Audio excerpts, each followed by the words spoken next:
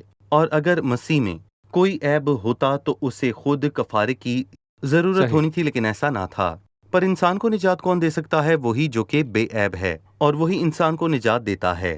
مسیح میں گناہ ہوتا تو قربانی نہ ہوتی۔ مجھے کسی ایسی کی ضرورت ہے جو بے گناہ ہو، پر ایسا تو کوئی انسان نہ تھا، سو اسی لیے خدا خود آیا اور مجسم ہوا تاکہ کامل قربانی ہو جو کافی تھی۔ ٹھیک ہے، اس کا مطلب ہے کہ ابلیس کا ہر اس شخص پر دعویٰ ہے جو آدم سے پیدا ہوا۔ دوسرے الفاظ میں ہر انسان کو ابلیس نے چھوا یا ابلیس کا کلا اس کی ذات میں موجود ہے۔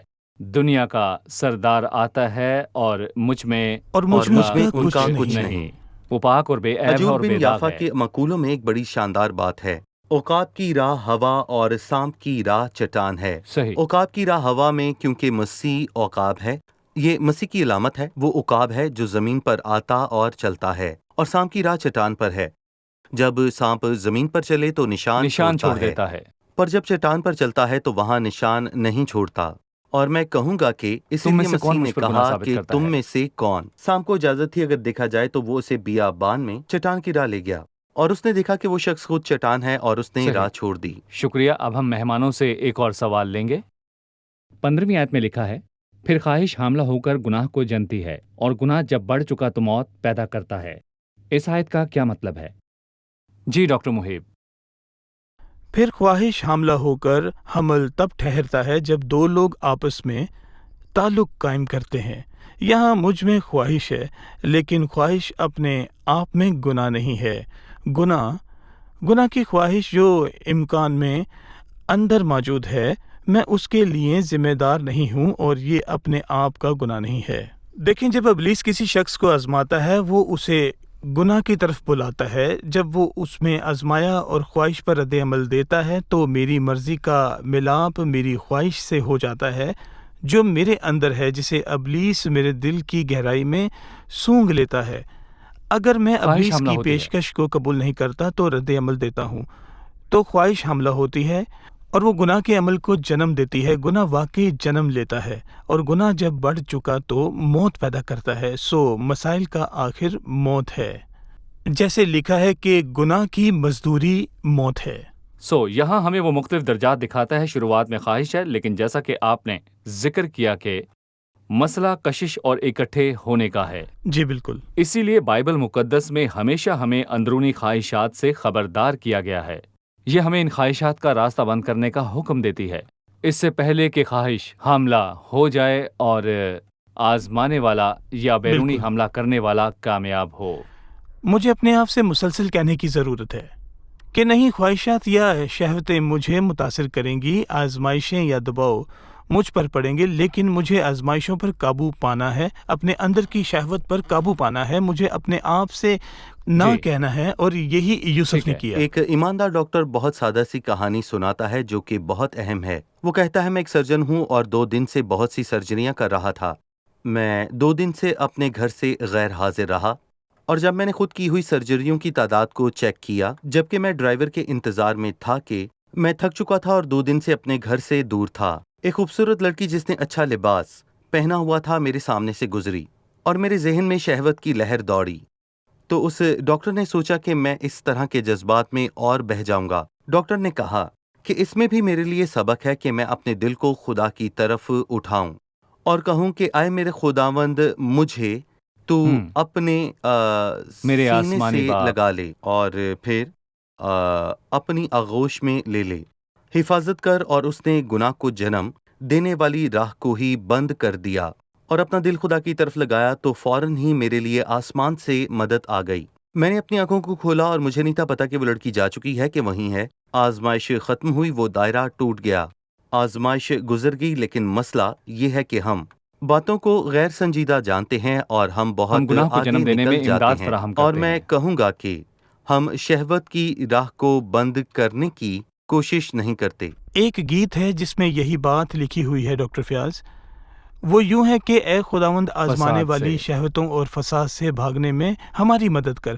اگر کسی روز دنیا کا دباؤ بڑھ جائے تو ہماری مدد کر کے تیری باہوں میں اس خوبصورت دھوڑ گیت کے کے ساتھ چلے ہی آئیں۔ ہمارا وقت پورا ہوا، وقت اڑ جاتا ہے۔ خداوند آپ کو برکت دے۔ اب ہم مہمانوں سے ان کی رائے جانیں گے۔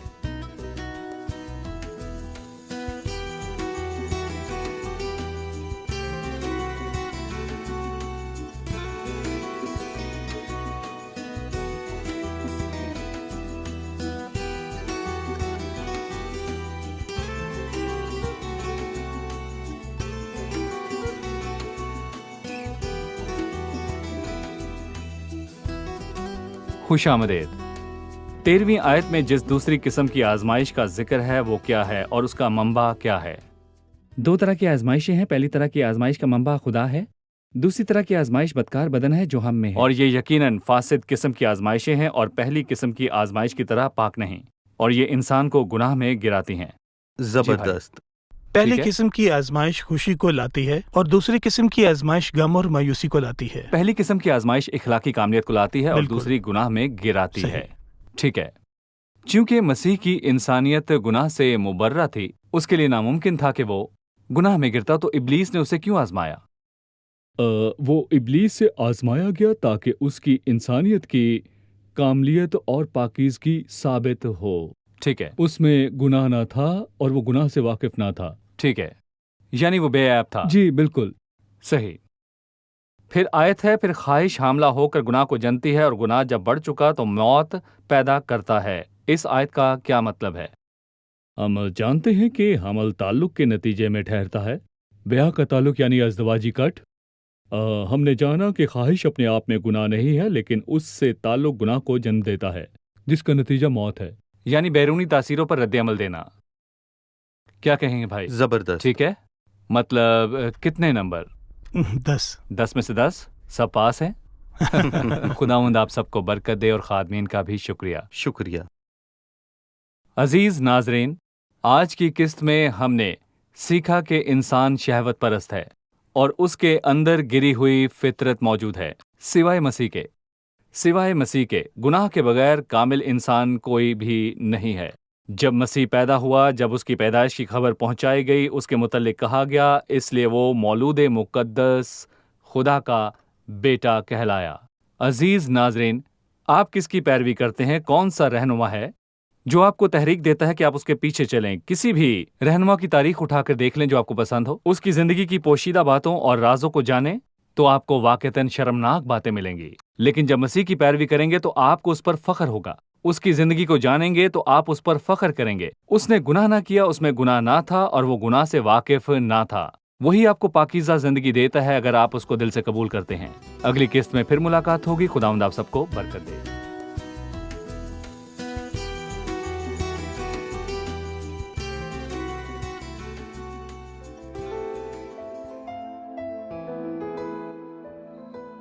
تیرا کلام رہے گا قائم، پہاڑ جب نہ رہے خدایا، تیرے منہ کی ایک بات بھی ٹلے گی نہ، چاہے کچھ بھی ہو۔ تیری مانند یہ ہے زندہ، سونے سے بھی قیمتی، میرا دل یہ دے گواہی ہے، یہ کتاب عظیم نازل کرے اپنا کلام، شکستہ دلوں کو سکون ملے، تاریکی دور ہو میری راہیں روشن کر، دل اپنا کلام کثرت سے اے خدا بدل دے، رہائی دے کثرت سے پھل ملاؤ۔ کلام رہے گا قائم، پہاڑ جب نہ رہے خدایا، تیرے منہ کی ایک بات بھی ٹلے